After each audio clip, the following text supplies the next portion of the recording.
Coucou la communauté des French learners ou de ceux qui apprennent le français. Je continue la pause café où je reçois des personnalités exceptionnelles et allez sur mon site alicayel.com pour écouter l'entretien en podcast ou aussi pour acquérir le français naturellement parce qu'il y a des ressources, il y a des histoires à écouter, il y a des vidéos exclusives, il y a des textes à lire. alicayel.com pour acquérir le français naturellement. Et aujourd'hui, je suis très contente, je suis très heureuse de recevoir Sophie Rouberti. Bonjour Sophie. Bonjour Alice, merci beaucoup de me recevoir pour votre pause café aujourd'hui. Merci à vous d'avoir accepté mon invitation. Je suis très heureuse de vous recevoir et de m'entretenir avec vous. Je vous ai rencontré un peu par hasard en fait. On s'est rencontré un peu par hasard sur Instagram dans le monde virtuel. Exactement. En fait, on critique beaucoup les réseaux sociaux, mais il y a aussi de belles rencontres qui Ouais. peuvent se faire au travers de ces réseaux sociaux. Et c'est amusant, on a eu l'occasion d'échanger au travers de nos publications respectives. Et voilà, on arrive. Moi, j'aime beaucoup le travail que vous faites pour l'apprentissage du français. Et je pense que le français, comme les autres langues, doit s'apprendre de manière naturelle, en écoutant, en lisant des textes adaptés à son niveau. Et on peut progresser très vite en étant comme dans la vraie vie. Et je crois que vous avez été intéressé par ce que je fais autour de l'art et de la transmission par l'art. Exactement. J'ai trouvé votre compte Instagram, peut-être grâce aux algorithmes, sans doute. Euh, Certainement. et je m'en suis servie avec mes élèves. Je me suis servie de quelques-unes de vos publications sur des œuvres d'art pour en parler avec mes élèves. Et c'est vraiment très bien, très intéressant pour comprendre l'art, exactement. Sophie, est-ce que vous pouvez vous présenter à la Oui, communauté? alors, donc je suis française, j'habite près de Paris et aussi près de Versailles. Donc vous voyez, j'ai la chance d'être entourée de beaux endroits et je suis entre la ville et la campagne finalement. Vous serez peut-être étonné, mais je n'ai pas fait d'études d'art.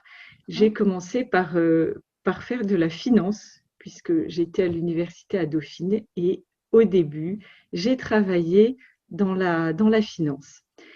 Et ça fait très longtemps que je m'intéresse à l'art et non pas uniquement en tant qu'historienne de l'art, mais parce que j'aime particulièrement transmettre et j'aime faire comprendre surtout que l'art n'est pas réservé à une élite ou à quelques personnes bien formées, mais qu'il nous appartient à tous. Et si nous ne devions retenir qu'une seule chose de cet entretien, c'est celle-ci certainement. L'art nous appartient à tous, même si nous pensons ne rien y connaître. Et puis, j'aime bien voir au travers des œuvres d'art le talent et le travail des artistes. Et pour moi, le travail et le talent sont deux choses indissociables. C'est-à-dire qu'en fait, on ne naît pas comme ça artiste. Certaines personnes sont plus douées que d'autres, mais il faut toujours du travail par derrière et on le remarque quand on regarde ce que font les œuvres d'art, les sculptures, les peintures, l'architecture. Et c'est vrai que, par exemple, on n'imagine pas un architecte, même s'il est doué, ne pas avoir étudié la résistance des matériaux ou comment structurer un bâtiment. Voilà. Et puis j'aime bien aussi ce qui me semble important, surtout pour moi qui vis en France, où on est entouré d'œuvres d'art, en fait, on est entouré de merveilles, de se rendre compte, j'aime bien remarquer que l'art est partout, même dans le plus petit village. En France, on a cette chance-là, mais c'est vrai aussi dans d'autres pays, en particulier européens, où dans le plus petit village, on a au moins un beau bâtiment, généralement au moins l'église, mais il peut y avoir aussi un lavoir, une mairie, une statue au coin des rues. Euh, En fait, on est entouré de beauté. Et je trouve que c'est quelque chose d'extraordinaire et qui me motive depuis très longtemps de regarder ça. Mm. Alors, Oui, c'est vrai. C'est vrai que moi, j'habite maintenant au Portugal et il y a beaucoup de lavoirs encore. Vous parlez des oui, lavoirs oui, oui. et ils sont encore utilisés, Sophie. Ah oui, c'est vrai. Parfois, ouais, parfois nous passons, nous nous promenons et nous voyons des femmes qui lavent leur Qui lavent linge. leur linge. Oui, Ah oui, c'est étonnant. oui, Ce qui veut dire que le beau peut être aussi dans le quotidien. mm, Et ça, je m'émerveille de le voir comme au cours des siècles, on a pu mettre le beau partout. mm. Et ça, je trouve ça merveilleux et vraiment intéressant de faire connaître et de montrer cette beauté. Euh, D'ailleurs, c'est un de mes sujets. J'aime bien, euh, j'aime bien quand j'interviens, par exemple, pour des conférences, il y a des sujets qui m'intéressent plus que d'autres. Il y en a un que j'aime beaucoup, c'est comment éduquer à la beauté.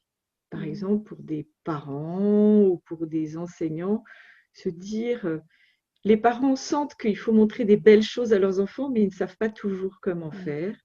Et c'est quelque chose qui m'intéresse. Donc euh, vous expliquez aux parents ou aux professeurs comment regarder une œuvre d'art, comment l'expliquer à un enfant. Oui, par exemple, mais c'est plus large que ça. Mm. Alors oui, effectivement, dans une grande partie de mon activité, il y a comment expliquer une œuvre d'art. Alors j'ai commencé il y a quelques années avec en écrivant des articles pour un magazine qui s'appelle Actuel. Je ne sais pas si Mm. vous connaissez. Voilà, ça Oui, s'écrit comme ça, Actuel. C'est un magazine numérique. Alors je vous le cite parce qu'il est gratuit pour oui. les 10-15 ans. Et donc, c'est un magazine d'actualité. Et moi, j'écris la page d'œuvres d'art, de décryptage d'œuvres d'art. Et donc, en une page, j'explique aux enfants, là, c'est directement aux enfants, voilà, je leur décrypte l'œuvre et je leur explique l'œuvre. C'est tout simple, avec des mots tout simples. Mm. Et donc, j'ai commencé comme ça, en fait.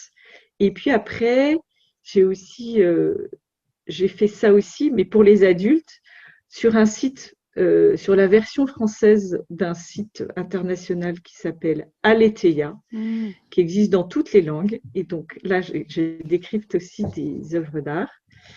Et puis, euh, et puis j'ai continué comme ça. Vous voyez, ça se fait. Maintenant, j'ai une, en fait, vous pouvez trouver aussi sur un site que j'ai monté qui s'appelle Arteliem, Ah, et je l'ai appelé l'art tout simplement. Alors, Arteliem, euh, c'est une structure qui propose, j'ai aussi des décryptages d'articles sur ce site, mm. des décryptages d'œuvres, pardon, Oui, donc des articles. Et puis je propose aussi des conférences, comme je vous le disais, découvrir la beauté et comment regarder une œuvre. Ça, je le fais en France, à l'étranger. Alors là, autant vous dire, vous vous en doutez, Alice, qu'avec la crise sanitaire, tout s'est arrêté, mais oui. j'imagine que ça va repartir. Et donc, j'interviens où on a envie que je vienne. Voilà. Mm. Et en tout cas, je continue pour Actuel, pour Aletheia, et puis pour Arteliem, Mm. à travailler sur la question des œuvres d'art. Voilà. Très bien, je vais mettre tous ces liens dans la description de la vidéo en dessous de la Oui, vidéo. Vous si pouvez vous voulez. retrouver tous ces liens parce que c'est vrai que Actuel est très bien. Je pense pour des personnes qui veulent acquérir le français, c'est très bien écrit et c'est très compréhensible pour lire les actualités, Oui. ce qui se passe. Il y a aussi des articles sur l'histoire de France et sur l'art. Donc, Sur l'actualité internationale. oui. Et la particularité d'Actuel, c'est d'être uniquement rédigé par des bénévoles qui sont spécialistes de leur sujet ou qui vivent dans le pays dont ils parlent. Et Mm. c'est très intéressant parce que même moi, en tant qu'adulte, je le lis volontiers parce que j'apprends beaucoup de choses sur des pays que je ne connais pas et aussi sur des événements dont on parle très peu en France, parce que ça n'est peut-être pas considéré comme le plus important, mais je Mm. trouve que c'est très enrichissant. Oui. Et j'aime beaucoup y participer. Et parce que voilà, ce sont que des gens qui interviennent parce qu'ils trouvent que c'est intéressant de faire connaître l'actualité et de décrypter l'actualité pour leurs enfants et pour les enfants des autres d'ailleurs. Oui. Voilà. Oui, oui. C'est très bien. Donc, je vais mettre tous ces liens et je vais mettre bien sûr le lien vers votre compte Instagram. On vient juste de voir votre tasse, Sophie. Oui, parce Est-ce que que vous pouvez nous en parler? vous m'avez dit, Alice, que c'était la pause café. Oui. Donc, j'en profite pour prendre ce n'est pas un café, mais je bois beaucoup de thé. Et donc, Ah, un délicieux thé de chez Angelina. Voilà. ah, oui. Angelina qui est une institution fameuse à Paris. Exactement. Un délicieux salon de thé où ils font aussi leur propre thé.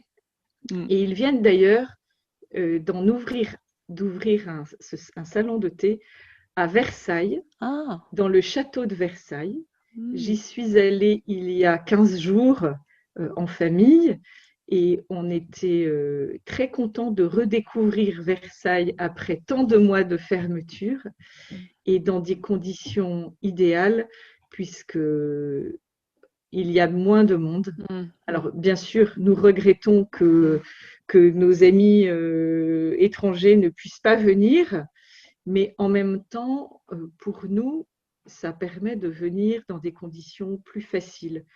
Parce que jusqu'à présent, on considérait, en tant que Français, qu'on ne pouvait aller à Versailles qu'en hiver, parce Mm. qu'il y avait moins de monde, et l'été, il y avait trop de monde. Et Mm. là, en ce moment, c'est plus agréable de le visiter. Et donc, on peut aussi en profiter pour aller prendre un thé et manger de délicieux petits gâteaux dans ce salon de thé. Oui. Moi, mes grands-parents habitaient à Versailles, donc j'ai passé beaucoup de temps dans le parc, mais c'est vrai que nous Bien sûr. n'allions jamais dans le château parce que, à cause des touristes, trop de monde, nous n'allions pas très souvent visiter le château, en fait. C'est vrai. Oui. Mais, Les et mon, Versaillais ne vont jamais au oui, château. oui, C'est bien connu. on passe du temps dans le parc, et mon endroit préféré, c'était le hameau de la Reine. Ah, quel endroit délicieux à visiter. Oui. Oui, c'est vraiment charmant. J'aime beaucoup. C'est une atmosphère tout à fait particulière, une sorte de ferme recréée, Oui, très, très idéale, très idéalisée. Mais c'est un endroit vraiment, vraiment agréable. Oui. oui, Moi, j'aime beaucoup aussi me promener dans le parc de Versailles. C'est vraiment un bel endroit. On peut faire du vélo oui. autour du Grand Canal, faire de la barque Mm. sur le Grand Canal. Et donc, c'est un endroit très agréable à visiter. Il n'y a pas, il y a bien sûr cette merveille qui est le château, qui Mm. est immense. D'ailleurs, on ne visite pas tout tellement c'est grand. Mais j'aime beaucoup cet endroit qui peut aussi très agréablement se visiter avec des enfants assez jeunes. Bien sûr. Et il y a aussi le Grand Trianon et le Petit Trianon à voir absolument. Le Qui Grand sont des, ouais. Trianon, c'est superbe avec le marbre rose. Oui, ce sont des merveilles d'architecture dans ce très grand parc, parce que c'est un très grand parc. Et on peut lier la visite du château avec aussi un pique-nique en famille et des activités plus sportives qui permettent aux plus petits de ne pas être trop fatigués par uniquement une visite, même s'ils apprécient beaucoup la beauté et la grandeur de la Galerie des Glaces, par exemple, qui est impressionnante et qu'on peut vraiment en ce moment plus apprécier parce qu'il y a un peu moins de monde. Oui. Mais je pense que pour visiter donc le château, il faut au moins compter 2 jours pour le château et le parc. Parce qu'en général, les touristes y vont juste une après-midi. Je pense que ce n'est pas suffisant en fait.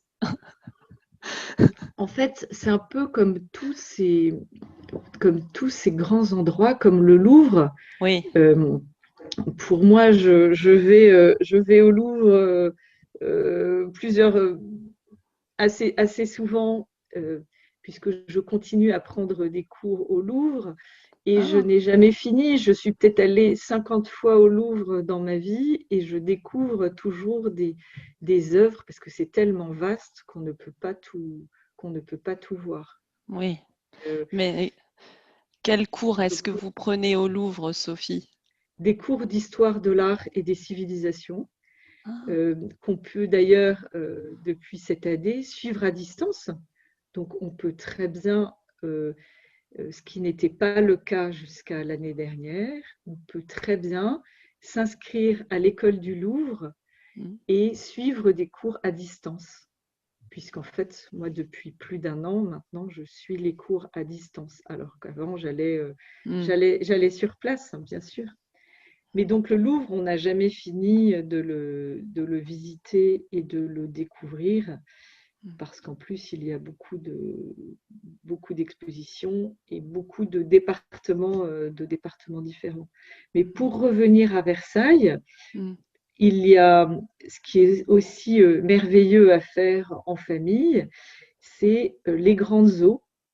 Les grandes eaux de Versailles, les eaux EAUX, donc ce sont en fait les fontaines qui sont allumées le week-end, l'été, et avec un spectacle extraordinaire qui s'appelle les grandes eaux nocturnes, qui ont lieu à la tombée de la nuit.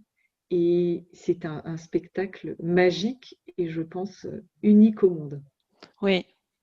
Et à l'époque, enfin, quand j'étais jeune, il y avait aussi des pièces de théâtre devant le Grand Trianon, oui. Au Grand Trianon.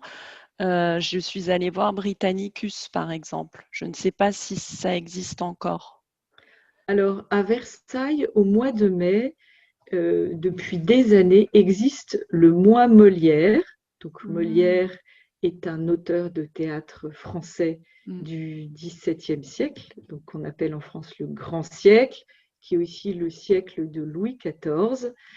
Et au cours du mois Molière, il y a des pièces de Molière, bien sûr, représentées dans tout Versailles. Beaucoup sont gratuites dans des espaces publics, d'autres sont faits par des acteurs professionnels dans des salles, vraiment des salles de théâtre. Mais Versailles vit pendant 1 mois au rythme du théâtre et de Molière. Ah, très bien. D'ailleurs, sur mon site, vous pouvez lire l'histoire du bourgeois gentilhomme de la pièce de théâtre. Le bourgeois gentilhomme, c'est une très belle pièce qui est aussi un ballet. Et donc, cette pièce a été créée pour être en même temps un ballet. On l'a ensuite souvent représenté sans les danseurs et sans la musique, comme une pièce de théâtre, mais on retrouve ce plaisir de lier le théâtre et la danse comme on aimait beaucoup le faire à Versailles sous Louis XIV. Oui. Très bien, Sophie. C'est très intéressant pour ceux qui nous écoutent et qui nous regardent de découvrir la culture française, l'histoire de France, parce que souvent les touristes ou ceux qui nous regardent pour la plupart viennent des États-Unis ou du Brésil, et je pense qu'ils viennent à Paris et ils vont voir un peu comment dire, la Tour Eiffel, dans le Louvre, la Joconde, et peut-être qu'ils ne Oui, savent pas toutes ces choses que nous partageons en ce moment. mais c'est normal parce qu'en fait, on a envie de visiter les endroits emblématiques. Et Voilà. donc, c'est normal d'avoir envie de monter à la Tour Eiffel. Je pense que je ne suis jamais montée au 3e étage de la Tour Eiffel. Mais ce n'est pas grave. En fait, l'endroit, je pense, où il faut plutôt monter, c'est la Tour Montparnasse. Oui. Parce qu'en haut de la Tour Montparnasse, on voit la Tour Eiffel. Alors que du haut de la Tour Eiffel, on ne voit pas la Tour Eiffel. Et la Tour Montparnasse et donc on peut prendre un verre en haut de la Tour Montparnasse et profiter d'une vue sur Paris à 360 degrés. Et c'est un endroit vraiment magique.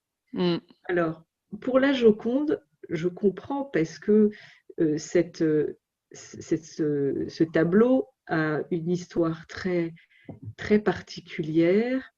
Je pense qu'elle est particulièrement connue et appréciée par non seulement le fait que ce soit Léonard de Vinci qui l'ait peinte et qu'on dispose maintenant de très peu d'œuvres de Léonard de Vinci, mais aussi par son histoire étonnante. Au début du XXe siècle, elle a été volée au Louvre et pendant 2 ans, on n'a pas su où elle était. Et on a fini par la retrouver roulée sous le lit d'un ouvrier qui était intervenu au Louvre. Et heureusement, elle n'avait pas été du tout abîmée. Et comme c'était déjà une toile déjà très connue au début du XXe siècle, il n'avait bien sûr pas réussi à la revendre. Et elle a réussi à retrouver sa place majeure au sein du musée du Louvre. Mais au Louvre, il y a aussi beaucoup d'autres merveilles, de peinture française, de peinture italienne, de sculptures antiques, pour ne citer que les départements les plus célèbres. Mais on peut aussi aller se perdre dans toutes ces salles qu'on nous propose. Je pense en particulier au salon Napoléon III, qui sont entièrement décorés et aménagés avec le mobilier d'époque. Et c'est aussi très intéressant d'aller découvrir cette partie-là du Louvre, peut-être un peu moins connue à l'étranger. Oui, cela me rappelle que mes enfants ont visité le Louvre avec leur tante et ces appartements, enfin ces pièces ont marqué mes enfants. Ils Beaucoup étaient, de traits dorés, du oui, oui, rouge, oui, des sièges, d'extraordinaires sièges recouverts de ce très beau velours d'un rouge qu'on dirait cramoisi. Et c'est vraiment étonnant. Et puis moi, j'aime bien, ça m'arrive parfois d'aller au Louvre simplement et de me laisser emporter, de me perdre un peu et de simplement pour redécouvrir des endroits différents. On a aussi de très belles pièces de Mésopotamie. Mhm. Et voilà, je pense qu'il faut... alors là, on peut y passer des jours, Oui, effectivement, mais il faut avoir de bonnes jambes. Que c'est très fatigant d'aller se promener au Louvre. Je oui. peux aussi vous parler d'un musée qui vient de rouvrir, qui pourrait intéresser vos élèves et auditeurs. Il s'agit du musée Carnavalet. Mhm. Donc, c'est le musée de l'histoire de Paris. Je l'avais visité il y a peut-être 20 ans ou 25 ans. Et c'était un musée très poussiéreux, très vieillot, avec beaucoup d'objets différents. Et le musée a fermé pendant 4 ans pour une restauration et une rénovation complète. Et je suis allée le visiter hier. C'est un musée énorme aussi. On n'a pas pu tout voir de manière approfondie, mais il raconte bien l'histoire de Paris. Et ce que j'ai trouvé intéressant, c'est qu'on avait aussi bien des objets remarquables que des objets du quotidien. Par exemple, il y a 2 salles consacrées aux enseignes de magasins. Alors, les enseignes, ce sont ces signes qui étaient posés devant les boutiques pour que l'on sache où était le boucher, le serrurier, le forgeron, et qui souvent avaient la forme de l'objet qui a été fabriqué ou vendu dans le magasin ou l'atelier qu'il représentait. Et ce sont des souvenirs et des témoignages très intéressants de la vie de Paris dans les siècles précédents. Oui. Ah, très bien. Et Oui, c'est vraiment un musée passionnant. Donc, il a rouvert, je crois, le mois dernier Mhm. et il mérite vraiment qu'on y passe. On peut y passer beaucoup de temps si on a envie, mais même un peu de temps pour découvrir ce qu'a pu être la vie à Paris. Il y a aussi la reconstitution d'intérieur. C'est même pas la reconstitution. On a récupéré dans d'anciens hôtels particuliers. Donc les hôtels particuliers, ce sont les maisons euh, des nobles ou des bourgeois parisiens riches. On a récupéré des boiseries qui ornaient les murs et on a réutilisé ces boiseries pour, pour que le visiteur puisse comprendre et voir l'atmosphère de ces très belles demeures. Cela doit être superbe, je pense. C'est magnifique. Mhm. Alors vous verrez que certains styles vous plairont peut-être plus que d'autres. Il y a certains sont de couleur pastel, d'autres sont avec beaucoup de doré, des sculptures plus ou moins travaillées. Et donc, on découvre différents styles, différentes époques. On a même certaines pièces qui sont entièrement peintes avec des figures différentes, mythologiques, religieuses. Mhm. Parfois, on est juste avec une seule couleur. C'est extrêmement varié. On voit l'évolution des goûts et c'est, je trouve, très intéressant pour comprendre et apprécier la vie parisienne. Mhm. Et où se trouve ce musée, Sophie? Dans Il, quel il est, arrondissement? il est situé dans le 3e arrondissement, qui est le quartier du Marais, Mhm. qui est un des quartiers les plus anciens de Paris et qui a encore conservé de très beaux hôtels particuliers, de Mhm. beaux bâtiments. Et c'est vraiment un quartier ancien dans lequel il est agréable de se promener. Oui, très bien. Là, c'est vraiment passionnant. Vous nous faites faire une visite de Paris, une visite virtuelle. Merci beaucoup, Sophie. Je voulais aussi parler de votre livre, parce que vous avez écrit un livre et publié un Oui, livre, Apprendre à voir On en parlait au début de notre entretien, pour Oui. apprendre à regarder des œuvres d'art. Il est destiné aux enfants, n'est-ce pas? Mais même pour moi, il est passionnant. Alors, c'est ce que j'allais dire. Il est écrit d'abord pour des enfants, mais en fait, je me suis rendu compte que beaucoup d'adultes le lisaient avant de l'offrir à leurs enfants, à leurs neveux, leurs filleuls, leurs petits-enfants, et qu'ils trouvaient dans ce livre beaucoup de choses qui pouvaient les intéresser, euh, parce que le livre permet de découvrir avec des mots simples comment regarder une œuvre d'art. Et, et en fait, je pense que c'est là qu'est résumé tout mon travail, cette idée de trouver les mots simples et justes pour parler des œuvres. Parce qu'en fait, pour moi, je ne cherche pas l'érudition.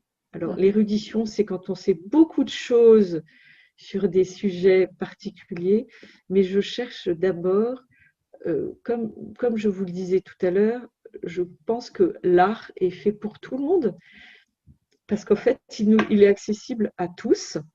Et donc, je pense que c'est important de pouvoir en parler avec des mots simples, par l'observation. C'est-à-dire que dans mon travail, je pars d'abord de l'observation et je regarde les œuvres. Et le fait de pouvoir regarder est accessible à tous. Et donc, c'est pour ça que l'art est accessible à tous. Parce qu'en fait, il s'agit de regarder et de voir ce que nous dit l'œuvre. Parce que je pense que l'œuvre parle d'elle-même. C'est l'œuvre qui nous dit des choses par le travail de l'artiste, qui nous montre des choses, et on n'a pas besoin d'aller ailleurs pour comprendre ce qui est dit dans une œuvre d'art. D'accord, oui. Et dans ce livre, donc, il y a différentes œuvres, des sculptures, des peintures, et vous les expliquez, comme vous dites, comme vous l'avez juste mentionné, vous l'expliquez. Et nous avons sélectionné 2 œuvres qui sont dans ce livre, n'est-ce pas? Oui. Et que vous avez eu la gentillesse de nous expliquer maintenant, de bien vouloir nous présenter l'œuvre on va les maintenant. regarder. On va les regarder ensemble. Alors, généralement, je vais partager. Je vais continuer à parler. Oui, Quand je fais un atelier ou une conférence, en fait, ce sont les participants qui décrivent l'œuvre. Parce que je pense que parce qu'en fait, on a en soi-même la capacité de regarder et de voir ce qu'il y a sur un tableau. Alors, on va la regarder. Mais là, cette fois-ci, c'est moi qui vais parler. Hein. Je suis bien obligée. Vous me faites travailler, Alice. Normalement, je fais faire le travail par les autres. Alors, ici, il s'agit d'un tableau, une huile sur toile, qui est une œuvre de Georges de la Tour. Georges de la Tour est un peintre français du XVIIe siècle.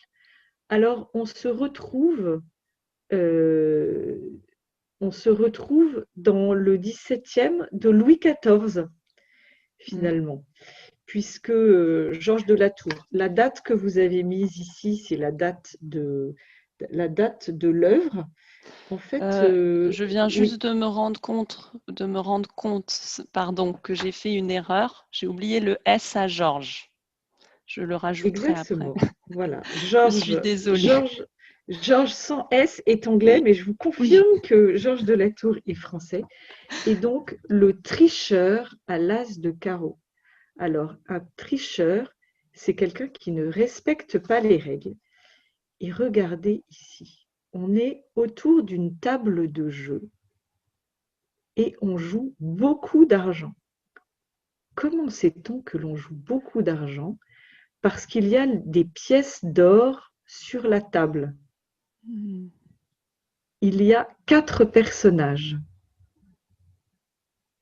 Le tricheur, à gauche, qui est en train de sortir un as de carreau de sa ceinture, et donc as qui va lui permettre probablement de gagner au jeu.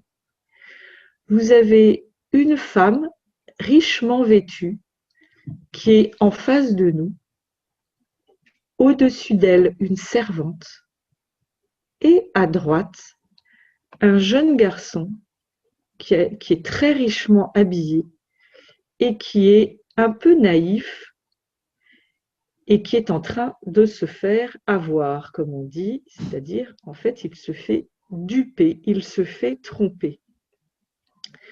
Et donc, on va regarder d'un peu plus près ce qui se passe. Là, Voilà. Là, j'ai mis le S à Georges. Ah, bah, il a de la chance, Georges. Il a de la chance. Voilà. Regardez le jeu de main à droite avec ces 4 mains qui se trouvent dans une toute petite surface et on a énormément de choses qui sont montrées.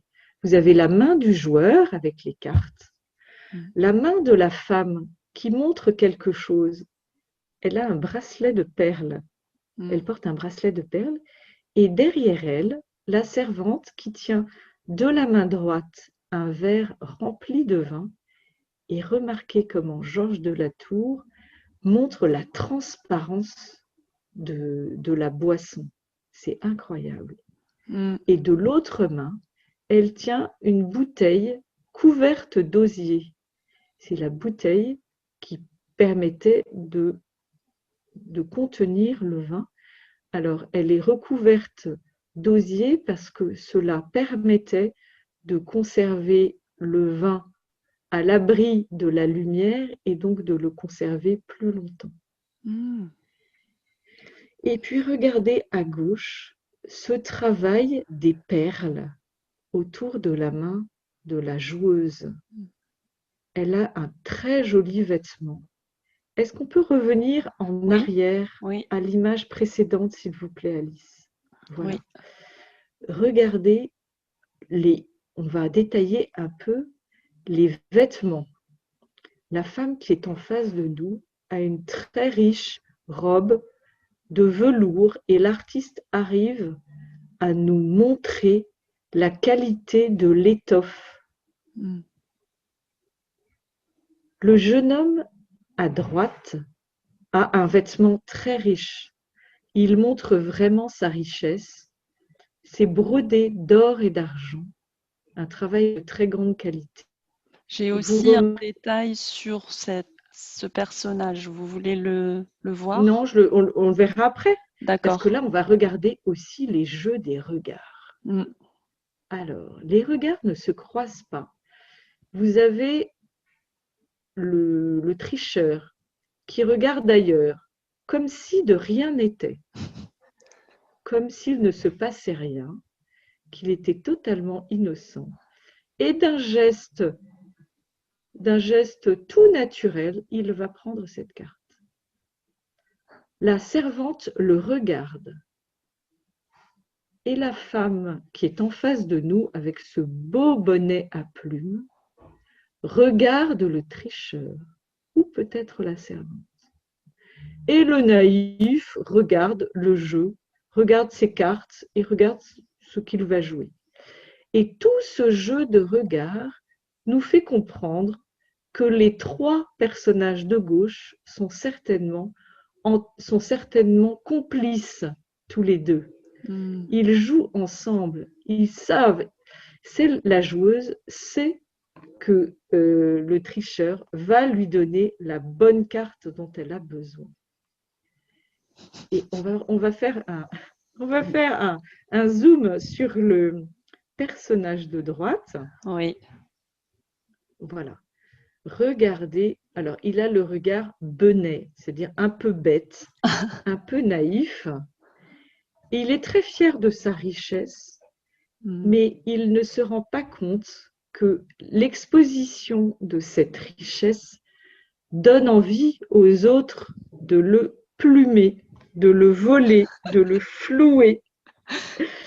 Et on peut regarder à droite le détail de son vêtement, tout brodé, avec cet extraordinaire travail. Moi, j'imagine les brodeuses qui ont dû passer des jours et des jours à faire cet extraordinaire travail de broderie. Et les jolis rubans qui viennent orner la chemise. Vous voyez là aussi un joli chapeau à plumes. Et remarquez sur l'image de gauche la manche de la chemise, le drapé qui est fait, ce travail de l'artiste qui rend très bien compte du pli que fait le tissu, l'étoffe sur cette chemise. Voilà ce que l'on peut dire sur ce tableau, sur ce très bel ensemble de 4 personnages. Alors ce tableau, il est au musée du Louvre. Ce n'est pas le plus connu du Louvre, mais il a quand même beaucoup d'importance. Georges de la Tour est un artiste très apprécié et reconnu. Oui, il est magnifique ce tableau, je trouve. Oui. Et nous avons choisi un autre tableau plus emblématique, Louis XIV, roi de France. Voilà. Alors, ce Louis XIV, il illustre souvent Louis XIV dans les livres d'histoire. Il illustre, c'est l'image qui est reprise pour montrer le siècle de Louis XIV.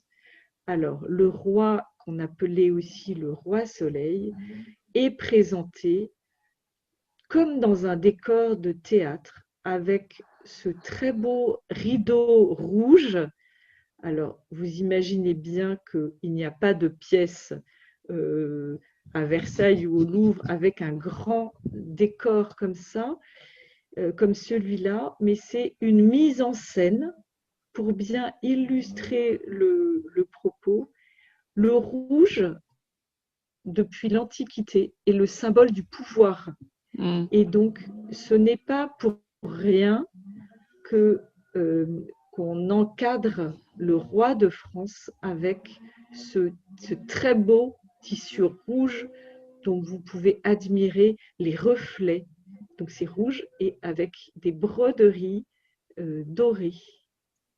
Moi, je pensais qu'il était dans sa chambre, Sophie, et que derrière, c'était son lit à baldaquin avec le... Non, parce que le baldaquin, vous pourrez regarder, d'ailleurs c'est intéressant, de regarder la chambre du roi. On n'a pas ce côté un peu fouillis, c'est beaucoup plus structuré, les plis sont bien marqués, etc. Donc c'est vraiment une mise en scène un peu théâtrale.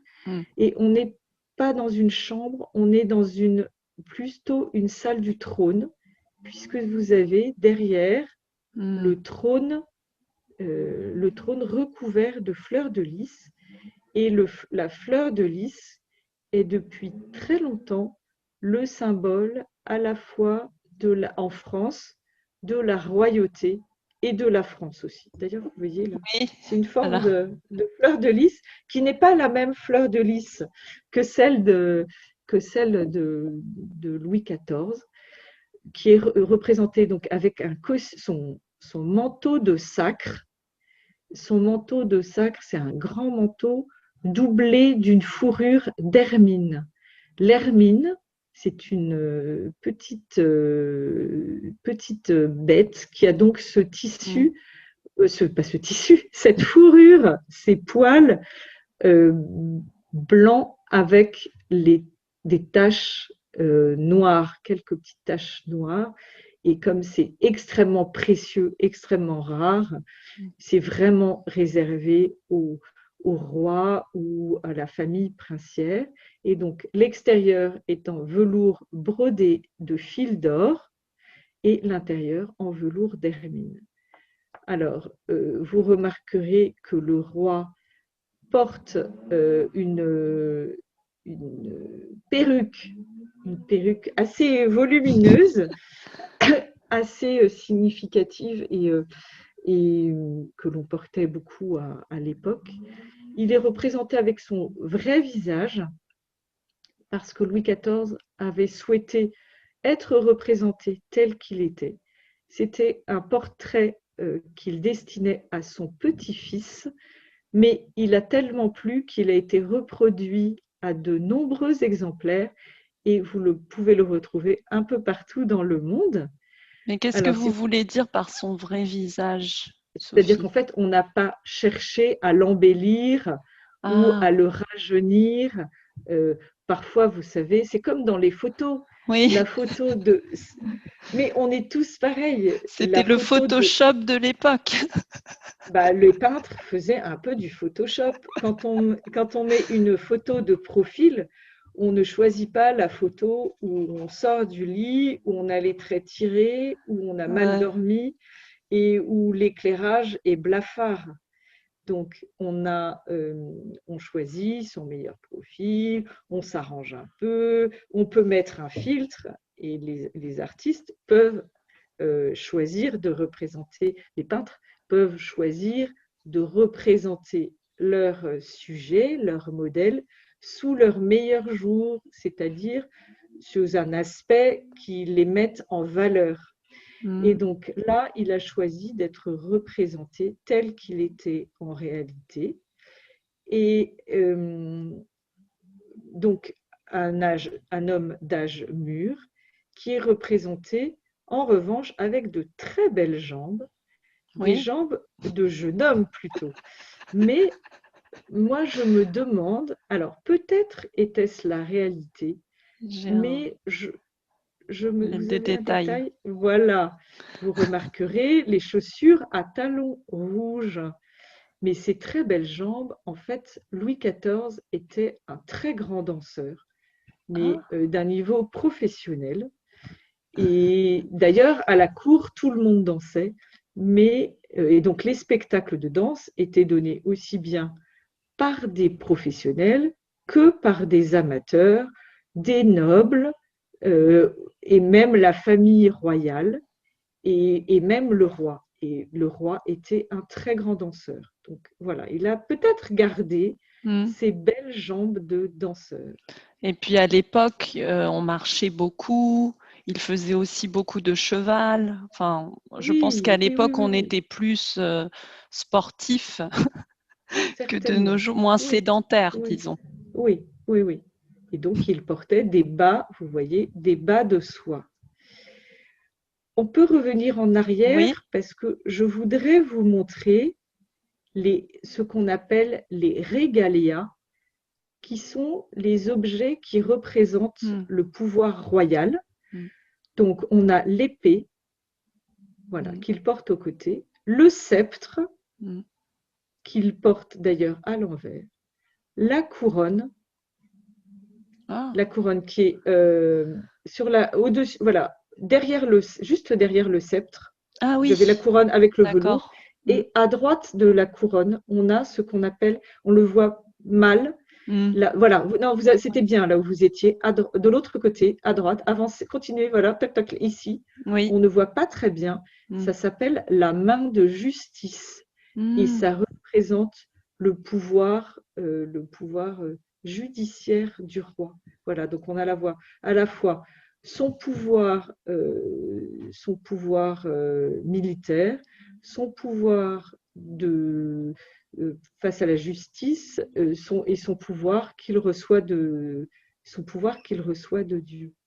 Voilà cette belle représentation. Comment vous voyez que le sceptre est à l'envers? Pourquoi vous dites que le sceptre est à l'envers? Parce qu'il a normalement la partie où il y a la fleur de lys qui est en bas est plutôt portée en haut, mais Ah, c'est fait pour être porté au milieu. Voilà. hmm, Mais je pense que d'accord. ça devait aussi pouvoir se porter dans ce sens-là.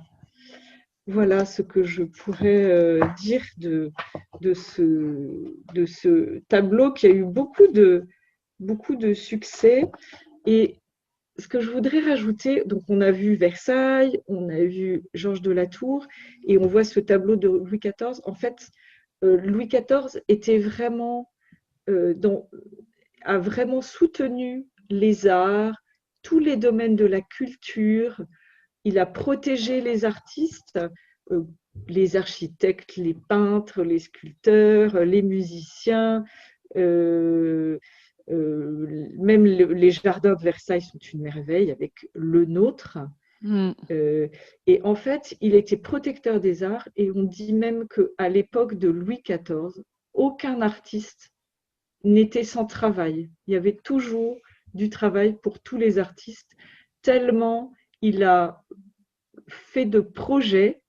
On pense à Versailles, mais je pense aussi aux Invalides, oui. puisqu'on parlait de Paris tout à l'heure. Hmm, L'hôtel des Invalides, alors il y a une très belle chapelle qui s'appelle, une église même qui s'appelle Saint-Louis, mais en fait, il a créé les Invalides pour les gens qui étaient invalides de guerre, c'est-à-dire ceux qui étaient devenus handicapés suite aux combats qu'ils avaient menés, des soldats. hmm, Et Louis XIV ne voulait pas que ces soldats qui avaient combattu pour la France soient vivre dans la misère ou soient obligés de mendier pour vivre. Et hmm. donc, il a créé cet hospice, cet hôpital pour ces soldats. Et d'ailleurs, il était très aimé de ces soldats, même si c'était beaucoup battu. Oui. Mais il y a aussi ce très bel... et c'est un endroit très beau, Hmm, c'est-à-dire qu'on pourrait se dire, on n'a pas forcément besoin pour des malades de magnifiques hôpitaux. Eh bien, lui a voulu que ce soit un endroit magnifique. oui.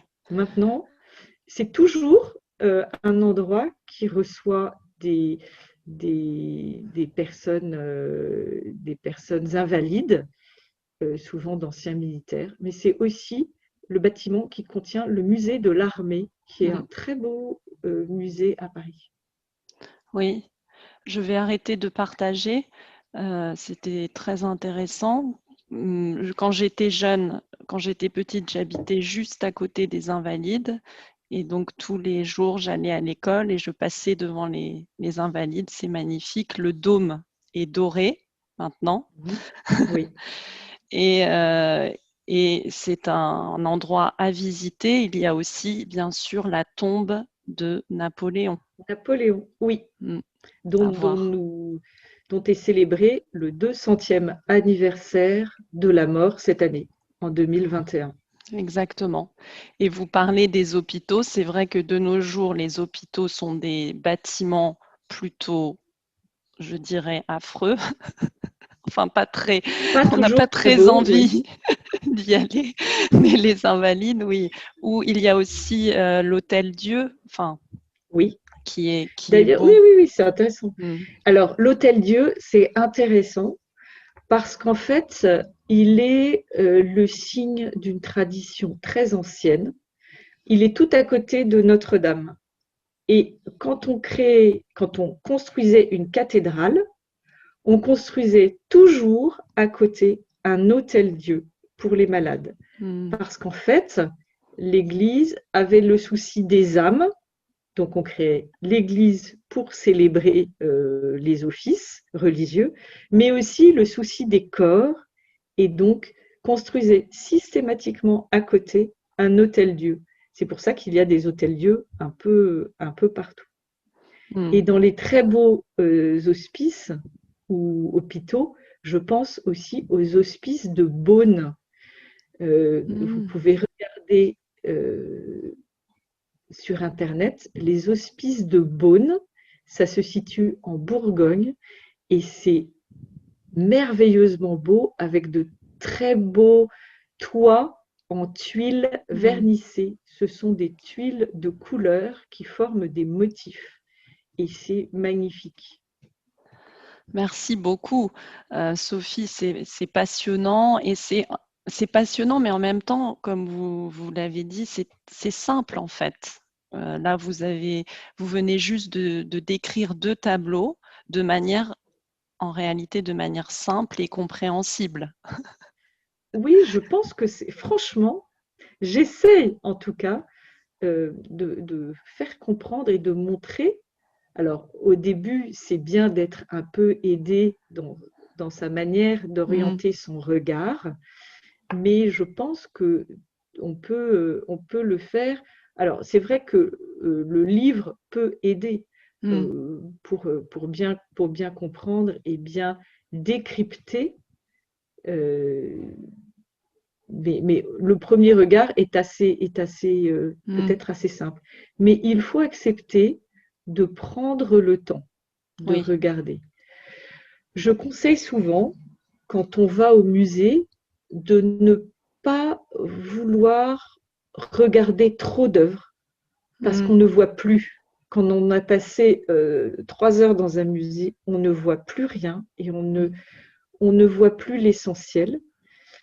Et quand j'emmenais mes enfants petits au musée, je choisissais souvent 1 ou 2 œuvres Mmh. et on passait un certain temps devant ces quelques œuvres. Après, on regardait un peu autour, mais le principal pour moi était de leur ouvrir le regard sur quelque chose, Mmh. pas trop, mais de surtout ne pas les dégoûter. Mmh. Quand on en voit trop, on, on est à saturation Oui. et on ne voit plus. Mmh. Je vous donne un exemple. Hier, donc j'étais au musée Carnavalet et au bout d'un moment, je me suis dit, je ne peux plus.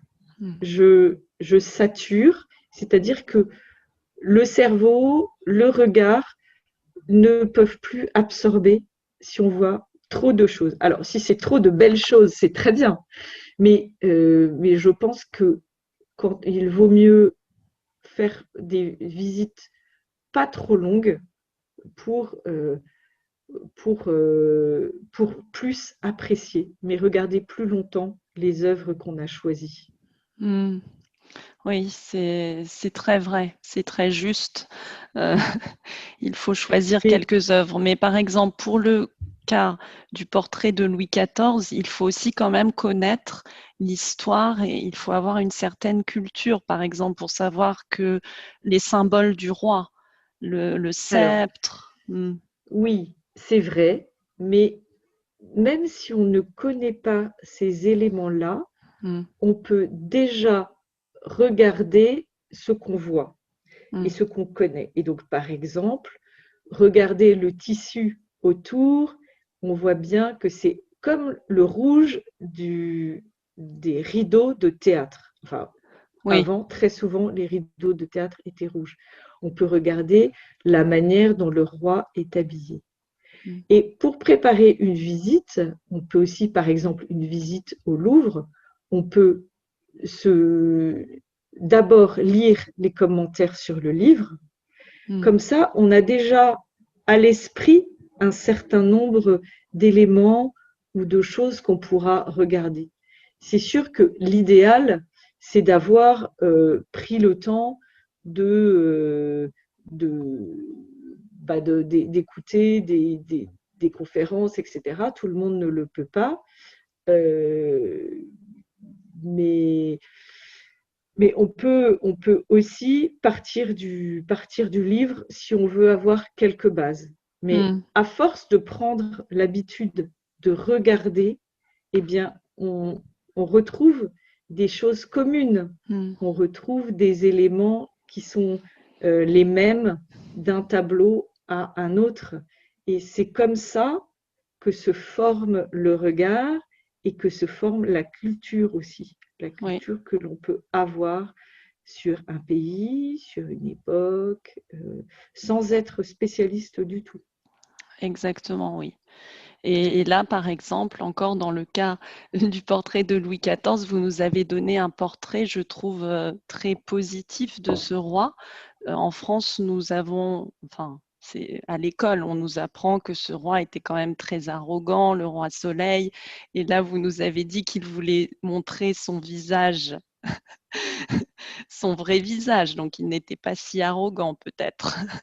Je Et pense vous dites que, qu'il était aimé des soldats, donc c'est bien d'avoir aussi différents points de vue parce que parfois on a un point de vue de l'histoire qui est un peu subjectif aussi. alors, je pense que il faut remettre dans un contexte Oui, où il était quand même en charge d'un pays entier, qui était un très grand pays pour l'époque, le plus peuplé d'Europe. Mais l'arrogance, c'est quoi? Parce que si on regarde nos dirigeants actuels, moi je ne me prononce pas, mais je pense que le sentiment qu'on est quelqu'un d'important est partagé au-delà des siècles. Voilà, je n'en dirai pas plus, mais je pense qu'il faut penser à ça. Et en même temps, ce souci que j'ai évoqué avec les invalides, ce souci mm, de ces malades, c'était important. Ce souci d'apporter de, en fait, de montrer la grandeur de la France au travers des arts, c'est quelque chose dont on profite maintenant bien encore. sûr. Donc, Versailles, je citais les Invalides, mais il y a le Val-de-Grâce, il y a Mm, énormément d'endroits où il a laissé sa marque. Et nous, que l'on soit français ou que l'on soit touriste venu visiter la France, on se rend compte de l'importance du rôle qu'il a pu avoir et dont on bénéficie encore aujourd'hui. mm, C'est-à-dire que bah, la France sans Versailles, c'est quand même pas la même chose. Voilà, donc il faut voir aussi ce qui est apporté par chaque roi, par chaque gouvernant, par chaque époque. Est-ce que ça a été constructif? Est-ce que ça a été destructeur? mm. Je pense qu'on peut voilà, aller plus loin que juste l'image. Alors en français, on parle d'image d'Épinal, Oui, c'est-à-dire la ville. À propos, on dit une image d'Épinal, c'est un peu un cliché, et un cliché qui ramène aux images qui étaient imprimées dans la ville d'Épinal et qui étaient des images assez simplifiées, qui ont eu beaucoup de succès, qui étaient distribuées partout. mm, Mais elles les étaient un peu simplificatrices. Et donc, l'image d'Épinal, il faut toujours la rectifier. mm, Et donc, cette image qu'on peut avoir en tête, on parle de royauté absolue, en fait, elle n'est pas mm, du tout absolue, dans la mesure où le roi n'avait pas les moyens de communication qu'on peut avoir maintenant. mm, Pour traverser la France, il fallait plusieurs jours. mm. Donc, avant qu'une décision du roi ne parvienne aux extrémités de la France, il n'y avait pas la rapidité d'Internet. Donc, en fait, cet absolutisme, il est relatif et en tout cas très éloigné, euh, par exemple, sur le pouvoir de police et le pouvoir de décision, il était bien plus faible que celui qu'on peut avoir en France ou en Mm. Europe ou partout dans le monde maintenant. Oui, oui. Enfin, on pourrait parler de ça pendant des heures et des heures, Très c'est longtemps. passionnant. Mais on va quand même, ça commence à, on va quand même essayer d'arrêter maintenant notre conversation. Sophie, vous vouliez recommander un livre qui me paraît Oui, très intéressant, un autre livre sur l'art aussi, pour comprendre alors l'art. j'ai choisi Les couleurs de notre temps, Mm, qui est écrit par Michel Pastoureau. Michel Pastoureau est un historien de l'art qui a beaucoup travaillé sur l'héraldique, c'est-à-dire l'art des blasons, sur les figures représentées au Moyen Âge sur les blasons, les formes, les personnages, les petits objets qui rentrent dans la composition des blasons, des emblèmes. Et c'est un spécialiste de la couleur. Et j'ai trouvé que ce livre était intéressant parce que si vous apprenez le français, vous pouvez utiliser les articles parce que c'est présenté par article. C'est très bien. Oups là, pardon. C'est très bien illustré. Et par exemple, voilà, je prends la page du rouge. Il vous explique la symbolique du rouge et des objets et sa place à travers l'histoire. Qu'est-ce que c'est que le rouge? Le rouge, c'est une couleur qui était difficile à teindre, donc c'est un vêtement très riche. Le rouge, c'est l'interdiction, par exemple. Par exemple, l'interdiction de circuler dans la signalisation routière. C'est aussi un signe, on corrige au stylo rouge. Voilà. Alors, autre exemple, le bleu, blanc, rouge. Voilà, qui est donc le drapeau français. D'où viennent ces couleurs et d'où vient cette alliance de couleurs. Et c'est intéressant aussi parce que donc les articles, vous voyez, ne sont pas trop longs. Là, par exemple, la nuit. Quelle est la couleur de la nuit? C'est très difficile à dire. Voilà. Et donc, il y a tout un travail de recherche qui permet aux étudiants de français de à la fois développer leur vocabulaire et aussi d'apprendre plein de choses, par exemple sur le jean, sur la couleur jean. Donc c'est un bel ouvrage culturel. Voilà, donc Les couleurs de notre temps de Michel Pastoureau. Très bien, je vais aussi le mettre dans la description. Et je voudrais dire à ceux qui nous regardent, ceux qui nous écoutent, mettez dans les commentaires si vous appréciez l'art, si vous avez visité Paris, le musée du Louvre, qu'est-ce que vous avez vu qui vous a marqué au musée du Louvre? Est-ce que vous êtes allé au château de Versailles? Partagez dans les commentaires de la vidéo. Oui, ce sera intéressant pour Alice d'avoir votre retour. Et puis pour moi aussi, parce que je regarderai. Et si vous avez des questions à me poser, vous pouvez les mettre dans les commentaires ou aussi m'écrire sur mon compte Instagram. Je réponds toujours. Oui. Donc, si vous avez envie d'échanger, n'hésitez pas. Et en tout cas, voilà, on n'a jamais fini de découvrir. Bien sûr. Je vous remercie, Sophie, d'avoir partagé votre passion. Je pense, vous êtes passionnée d'art, votre passion pour l'art et pour l'histoire. Et est-ce que vous avez un mot de la fin ou une citation pour terminer cet entretien? Moi, je voudrais juste dire, ouvrez les yeux, le beau est partout. Voilà, comme c'est ça. Magnifique. Je pense que ça, même dans la nature, il faut vraiment apprendre à voir et à regarder. Et surtout en ces temps difficiles, terminer par cette citation, le beau est partout, c'est magnifique. Ouais. Voilà, il faut savoir le trouver et le regarder. Exactement. Merci beaucoup, Sophie. Merci Alice de votre invitation. J'étais très touchée et c'était un moment très agréable. Moi aussi, j'étais ravie de vous avoir. C'était un moment très agréable et passionnant pour moi aussi, pour tout le monde, je pense, qui vont nous regarder. Merci et à bientôt, Sophie. À bientôt. Au revoir Alice. Au revoir.